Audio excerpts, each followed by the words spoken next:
Jack had always preferred solitude.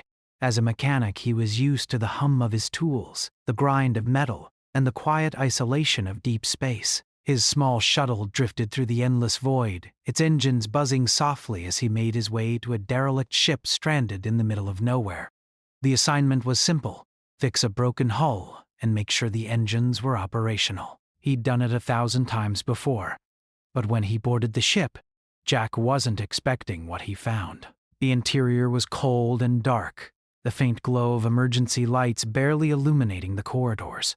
He moved carefully, the echo of his footsteps the only sound in the silence. As he reached the main chamber, a sharp, metallic groan came from the ship's hull.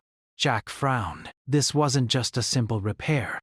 Something was wrong. The control panels were flickering, showing signs of damage, but there was something else, a strange feeling in the air. It wasn't the usual emptiness of a ship left behind by its crew. No, this felt different. There was an energy, almost a presence, lurking in the shadows. Jack moved cautiously down another hallway, scanning the walls for any signs of damage. His hand brushed against a cool surface when he stopped. He hadn't noticed it before. An old, sealed door, hidden behind layers of dust and grime. He was curious, but he also knew that curiosity often led to trouble. But something pushed him forward, a deep urge to see what lay beyond. He pried open the door with the help of his tools, the mechanism creaking loudly as the seal finally gave way. What he found inside took his breath away. Lying unconscious on the cold metal floor was an alien woman. She was stunning. Her pale blue skin shimmered under the weak light, and her long silver hair cascaded around her, framing her face in soft waves. Her clothes were torn, and there were signs of battle, scrapes and bruises marking her slender form. Jack's heart raced. He'd never seen anything like her before. Her features were delicate, sharp, and perfect in a way that seemed otherworldly. For a moment, he stood frozen, unsure of what to do. Should he try to help her? Should he leave her? His instincts kicked in. He couldn't leave her there. Not like this. Gently, Jack knelt beside her, checking her pulse and breathing. She was alive, but barely. He needed to act fast.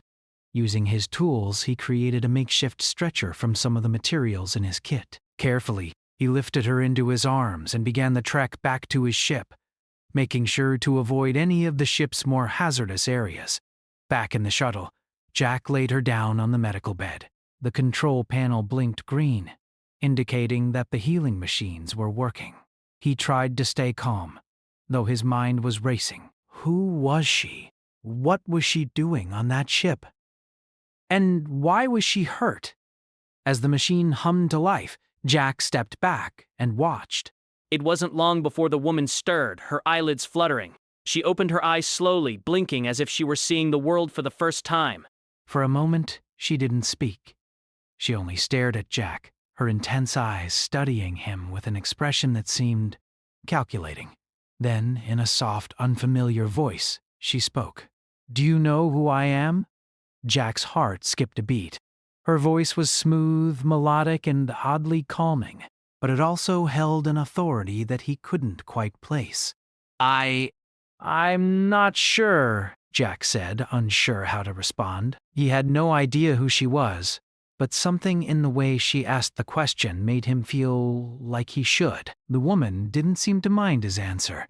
Instead, she straightened herself, sitting up slowly, her movements graceful despite her apparent weakness. She glanced around the small shuttle, taking in her surroundings with a look of familiarity, but also with a hint of confusion. She looked back at Jack, her gaze sharp and unwavering.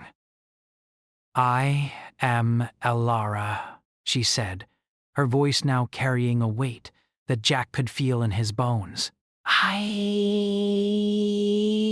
am the queen." The words hit him like a punch to the gut. Jack blinked, unsure of what he had just heard. The queen of what? His mind raced, trying to process what she had said, but it was difficult. Nothing about her looked regal or commanding. and yet the way she carried herself told him that she wasn't just anyone. Jack tried to swallow the lump in his throat. "A queen?" he repeated, still stunned. She nodded slowly, as if the answer was obvious.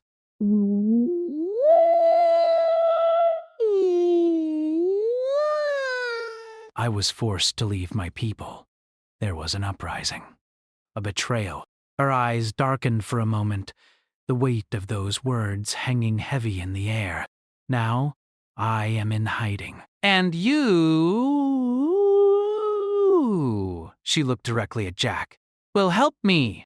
Jack stared at her, still trying to wrap his mind around everything that was happening.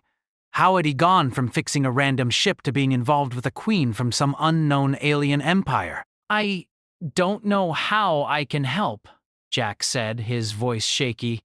"I'm just a mechanic." "I don't." Alara's gaze softened, and she reached out to place her hand on his arm. Her touch was cool, yet there was an undeniable warmth to it. "You already have," she said quietly. "You saved me." "And now you will help me find my way home." Jack wasn't sure what he had gotten himself into, but he knew one thing for certain. His life had just been turned upside down, and the adventure had only just begun. Jack had no idea what he was getting himself into. Just hours ago, he was doing his usual work in the quiet of deep space, fixing ships and earning his pay. Now he was in the company of a queen from an unknown alien empire, with her telling him that he was going to help her find her way home. The thought of it all made his head spin. Elara seemed calm despite the situation. She had a grace about her that Jack couldn't quite place. She moved with purpose, as if every step she took had been planned, even though she was still recovering from her injuries. She hadn't told him much about herself yet, but the weight of her words hung in the air. "Do you need anything?" Jack asked, his voice nervous. He had to do something. He couldn't just sit there and let this alien queen be stranded in his ship. He had no idea how to help her, but he couldn't turn her away. "I need to regain my strength," Elara replied, her voice steady and calm. "But we must move quickly. The longer I remain here, the more dangerous it becomes." Jack nodded, though he still didn't fully understand. He looked around his small shuttle, unsure how to make the situation work. It wasn't much, but it was home for him. He had never been one to entertain grand ideas, but now everything felt different. A queen from another galaxy needed him, and he didn't know why he felt so compelled to help her. As the days passed, Elara began to recover. She didn't require much assistance, and Jack admired her strength. She seemed to be much more than she appeared. Her ability to endure, to fight, even in her weakened state, told Jack that she had faced countless challenges before. He watched her closely as she spent her days in the ship's small, makeshift medical bay. Her presence was still a mystery to him, and he couldn't help but feel that there was more to her story than she had told him. Elara didn't share much about her past, but she would occasionally let slip a detail or two. She told Jack about her home planet, though she referred to it only as the Empire. She spoke of its grand cities, towering spires that stretched far into the sky, and the vast riches her people had once enjoyed. It was a place of beauty and power, ruled by an ancient family. Her tone darkened when she spoke of the war. The betrayal. Jack had learned that Alara's empire was at war with a faction of rebels, led by her own brother. It had been a long, bloody struggle, and one that had nearly cost her life. He didn't fully understand the politics behind it all, but he could tell that Elara had been forced into hiding. She was no longer the leader she had once been. Instead, she was in exile, far from the throne she was meant to inherit. "It's a dangerous game," Elara had said one night, her voice distant. "You must understand that if my enemies find me, they won't hesitate to destroy me. They've already tried once." Jack looked at her as she stared out the small porthole of the shuttle. There was something in her eyes that made him feel both sympathy and fear. She wasn't just a queen in exile. She was a person caught in the midst of a war she never wanted, and she had nowhere to go, no place where she could truly be safe. He didn't know why, but he felt drawn to her. Maybe it was the way she carried herself, so confidently despite everything she had lost. Maybe it was the strength he saw in her, the same strength he had admired in himself in the past. She wasn't asking for his help out of desperation. She was simply telling him what needed to be done, as though it were a matter of course.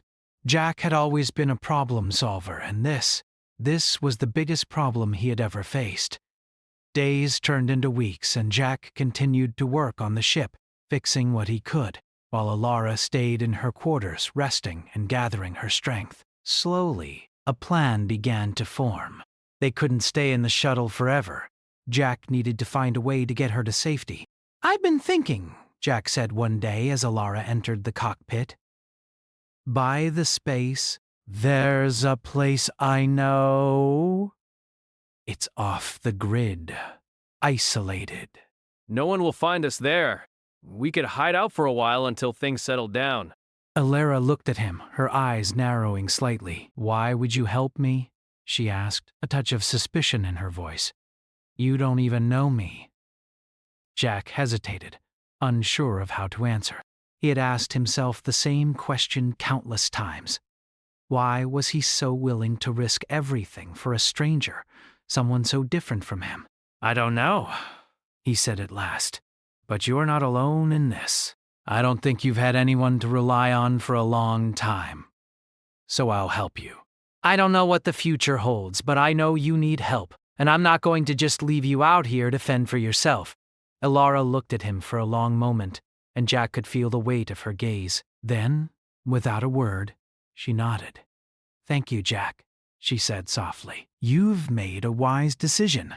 Jack smiled, though he wasn't sure if he believed that himself. He was far from a hero. He was just a mechanic. But this time, it felt like something more. Something had changed. As they made their way to the hidden location Jack had in mind, the shuttle's engines hummed steadily, carrying them toward an uncertain future. They weren't safe yet, and Jack had no idea what lay ahead. But for the first time in a long while, he felt like he was doing the right thing. They reached the location just as the sun began to set, casting an orange glow across the rocky landscape. Jack parked the shuttle behind a series of jagged cliffs, out of sight of any potential threats. Alara stepped off the shuttle, taking in her new surroundings. The air was thick with the scent of desert flowers, and the sky was wide and endless above them. It was nothing like the lush cities she had known, but there was a certain peace to the solitude of this place. "This will do," Alara said, her voice a little softer now, as if the weight of her past had lifted, even just for a moment. Jack gave a short nod, unsure of what to say. He had kept the shuttle in working order, and for the time being, they were safe. But Jack knew that the peace wouldn't last. As night fell, they sat together by a small fire, the flames flickering in the cool desert air. They didn't speak much, but there was something comforting about the silence. Jack couldn't explain it, but he felt a bond growing between them, something deeper than just being allies. For the first time in weeks, Alara seemed relaxed. She wasn't a queen on the run. She was just a woman, sitting beside him, warming herself by the fire. But Jack knew it wouldn't last. There were enemies out there, and they would come looking for her. He had made his decision, and now there was no turning back. He would do whatever it took to keep her safe.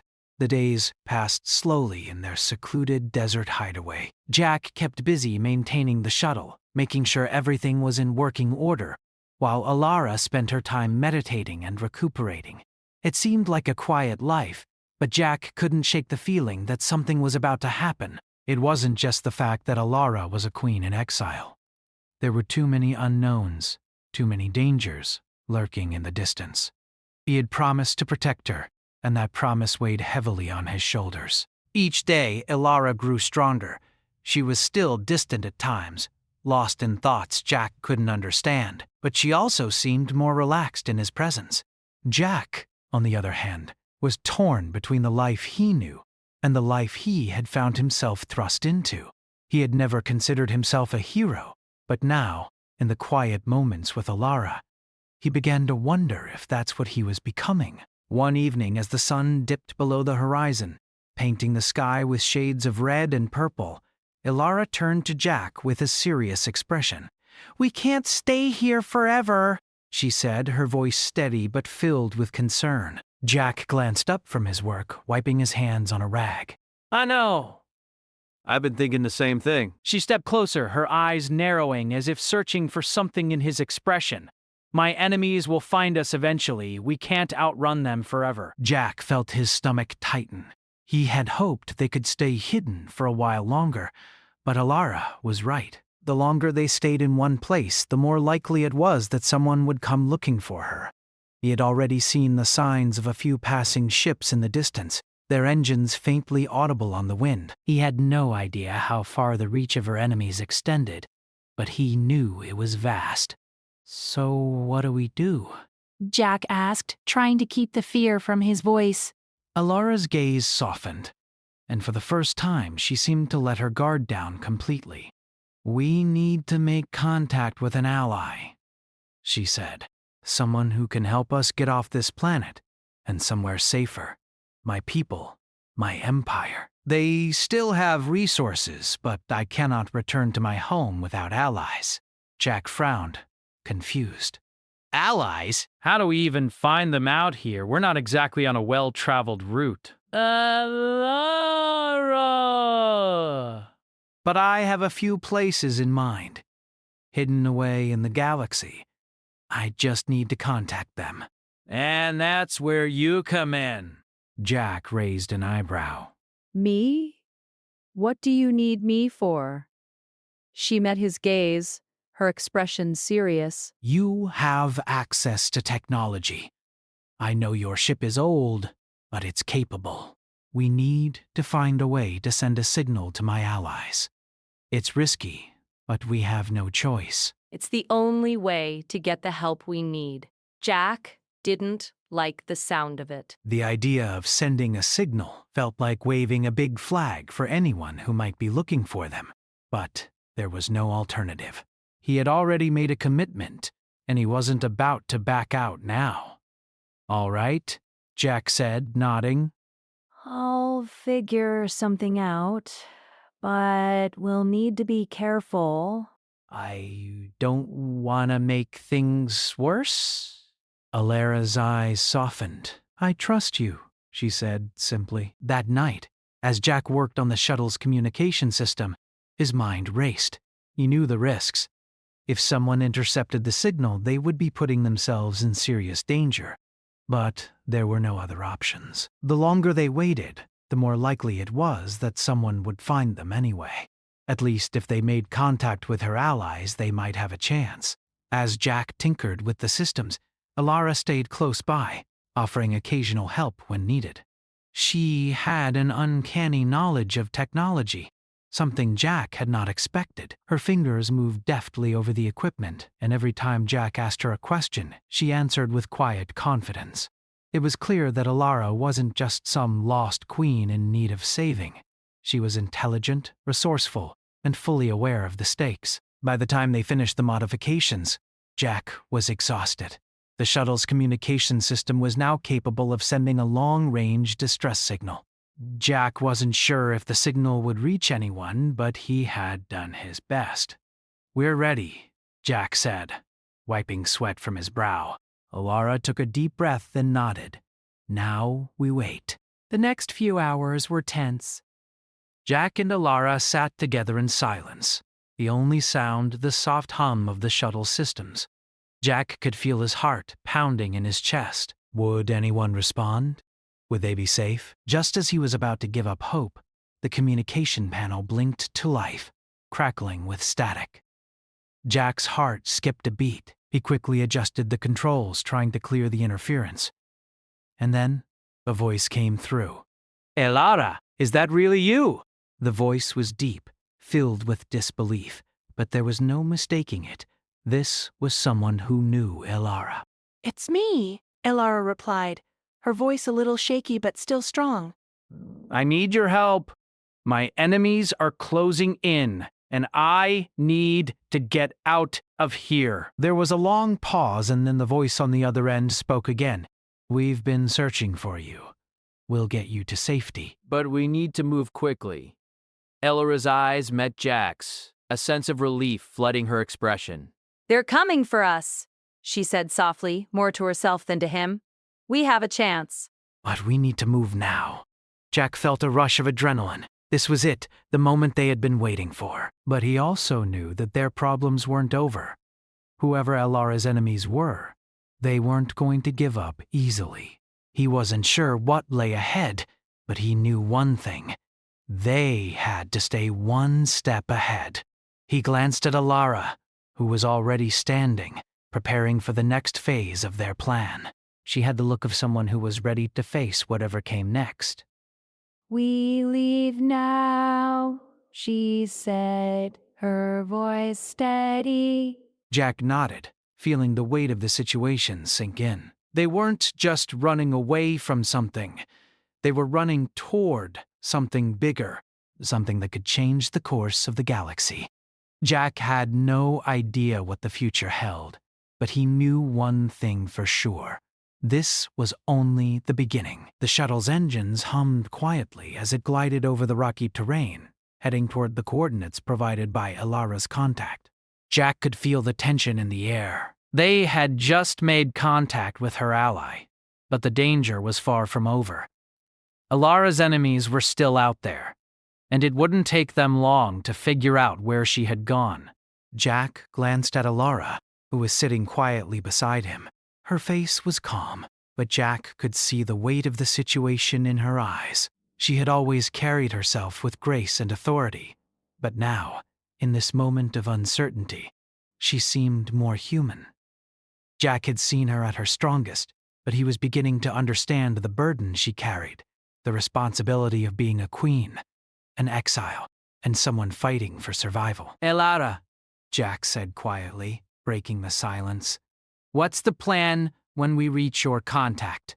How do we get out of here? She turned to him, her gaze unwavering. We'll meet with them and make our way to a safe location. I'll be able to reach more of my allies from there. Jack nodded, though he still had his doubts. He had no idea who Elara's allies were, or what kind of danger they might be walking into. But he trusted her, and that had to be enough, for now. The shuttle continued its journey through the night, the stars above them flickering like distant promises. Jack had always found comfort in the vastness of space, the feeling of being small and insignificant in the grand scheme of things. But tonight, the stars seemed colder, more distant. He couldn't shake the feeling that something was coming, something dangerous. As the hours passed, Jack did his best to keep his mind occupied. He checked the shuttle's systems, ensured they were still on course, and tried to calm the nervous energy that had settled in his chest. But despite his best efforts, he couldn't shake the feeling of unease. Elara, on the other hand, remained focused. She was calm, but Jack could sense the quiet tension in her movements. Every now and then she would glance at the navigation panel, her brow furrowing slightly, as if she were calculating the best course of action. Jack didn't know if she was worried or just deep in thought, but he could tell that she wasn't going to let her guard down until they were safe. Eventually, the shuttle slowed as they approached their destination. Jack could see a small, hidden base on the surface below them. It was tucked away in a narrow canyon, nearly invisible from the sky. this is it, Elara said, her voice steady. This is where we'll meet them? Jack took a deep breath, trying to calm the rising anxiety in his chest. He knew this moment was crucial, and every decision from here on out could make the difference between life and death. He had no idea who they were meeting, but he hoped they were trustworthy. The shuttle touched down softly on the dusty ground, and Elara stood up, straightening her clothes as if preparing for something important. Jack followed her to the hatch, his mind racing. This was the moment when everything could change. If her allies didn't show up, or if they couldn't help, he wasn't sure what they would do. But there was no turning back now. The hatch opened with a soft hiss, and they stepped out onto the rocky surface. The air was cool and thin, the distant sound of winds whipping through the canyon the only noise. Jack looked around, his eyes scanning the dark shadows between the jagged cliffs. He wasn't sure what to expect, but he wasn't feeling optimistic. "We're here," Elora said, her voice low but steady. Stay close, and don't trust anyone until we know for sure. Jack nodded, his grip tightening on the handle of his blaster. He wasn't sure why, but something about this place felt wrong. It wasn't just the silence. It was the feeling that they were being watched. But there was nothing to do but wait. Minutes passed, each one stretching longer than the last. Jack could hear his heart pounding in his chest, his nerves on edge. He tried to push the fear away, but it lingered, a heavy weight in his stomach. Finally, a figure emerged from the shadows. It was a man, tall and imposing, dressed in a simple but functional suit. His face was hard to read, but his eyes were sharp and calculating. He stopped a few feet away from them, his gaze shifting between Jack and Elora. Elora, the man said, his voice deep and gravelly. I wasn't sure you'd make it. Elora's expression softened just a fraction. I didn't have a choice. I need your help. The man nodded slowly, his eyes lingering on Jack for a moment before turning back to Elora. You're not the only one. There are others who want you dead, and they're not going to stop until they get what they want. Jack tensed, his hand instinctively moving toward his blaster. The man noticed, but he didn't seem worried. He's with me, Elora said, her voice firm. He's the one who helped me escape. He's trusted. The man studied Jack for a moment longer before nodding. I see. Well, we'll need to move quickly. Your enemies are closer than you think. Jack's heart raced at the mention of their enemies. How much closer were they? And how long did they have before they were discovered? We'll take you to the safe house, the man continued. From there, we can start making plans, but we need to leave now. Without another word, he turned and began walking toward a narrow path between the rocks. Elora followed, and Jack hesitated for a moment before falling into step behind her. He didn't like the feeling of being in unfamiliar territory, but there was no other choice. As they moved through the canyon, Jack couldn't help but feel a sense of foreboding. Everything about this place felt off. The silence, the shadows, the way the man had looked at him. But he had no time to dwell on his suspicions. They were already on the move, and there was no turning back. After a few minutes of walking, the man led them to a small, hidden structure built into the side of the canyon. It was well camouflaged, blending seamlessly with the surrounding rocks. The man opened a small hatch, and they stepped inside. The interior was dimly lit, but Jack could make out the shapes of several people in the room. Some were working at tables, while others seemed to be waiting. They all stopped what they were doing when Elora entered, their eyes widening in recognition. Elora, one of the men said, his voice filled with awe. You've made it. Elora nodded, but there was no joy in her expression. She was still the queen, but now she was also a survivor. A fugitive. The weight of her position was clear in the way she carried herself. We need to move quickly, she said. We're not safe yet. The room fell silent, the gravity of her words sinking in. Jack could see the fear in the eyes of the people around them. They weren't just hiding from Elora's enemies. They were hiding from the very real threat of war. Elora turned to Jack, her gaze softening. This is where we start, Jack. It's not over yet, but we have a chance now. Jack nodded, still feeling the weight of the decision he had made. He had never been a hero, but he had come this far. And now, with Elora by his side, he was ready for whatever came next. The fight wasn't over, but for the first time, Jack felt like they had a real chance to win.